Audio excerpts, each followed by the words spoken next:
Siz mana shu uyni olmasangiz aniq afsuslanasiz. Bitta ko'ring shu uyni.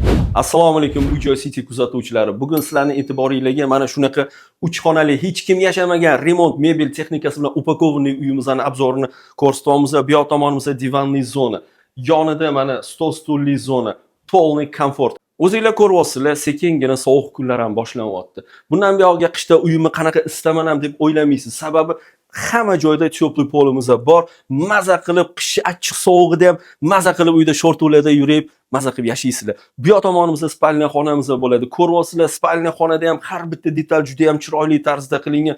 Spalniyani o'ziga bitta ahamiyat bersanglar, mebellarimizda dapatalka qilingan. Bu yoqda ham konditsioner, simoleta, televizor, xullas hammasi bor.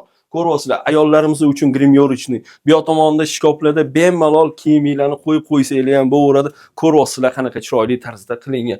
Bu yoq tomonimizda yotoqxonani o'zini sanuzeli ham bor, faqat bu yerda dushovoy variant qilingan. Bu yoq tomonda общий sanuzelimiz ham bor, faqat bu yoq tomonimizda vanna holatliligi. Ko'ryapsizlar, kir mashinalarigacha qo'yilgan, hech qanaqasiga xalaqit bermaydigan darajada o'ylangan.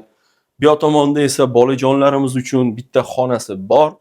Ko'ryapsizlar, bu yerda ham bolajonlarni yotish uchun alohida sharoitligi, kiyim-kechak qo'yiladigan joy, dars qiladigan zona. Bu yoq tomonimizda esa kenayi, bu siz uchun alohida bo'ladi. Ko'ryapsizlar, razdvijnoy eshiklar, kalyonli oynalar qo'yilgan, ovqat qilganingizda hidi ichkariga urmaslik uchun.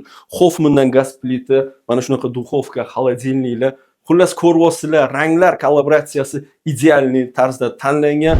Bu uyda nimani qayerga joylashtirsam ekan degan narsa bo'lmaydi sizda, bu aniq. Chunki hamma narsa o'z joyiga qo'yilgan. Sababi bu yerda avtorskiy remont. Polniy dizaynerni o'zini chaqirtirib, mana shunaqa holatda dizayn qilingan. Bu hozirgi kundagi eng oxirgi pokoleniyadagi remontlar va mebel texnikalar qo'yilgan. Bu uyimizda 90 kvadrat, 3 xona, 7-qavatda joylashgan. Jami o'zingizlar bilasizlar, Yakkasaroy City Mall necha qavatli domligini. O'rtoqlar, bunaqa imkoniyatni qo'ldan boy bermanglar. Narxiga keladigan bo'lsa, $155,000 so'raymiz, ozroqina kelishtirib baraka qilamiz. Bu imkoniyatni qo'ldan chiqarmaysizlar degan umiddaman. Pastda nomerlarimiz turibdi, bemalol aloqaga chiqsanglar bo'laveradi. Uy-joy City bilan oson va qulay. Glavnisi, o'zingizlarni ehtiyot qilinglar.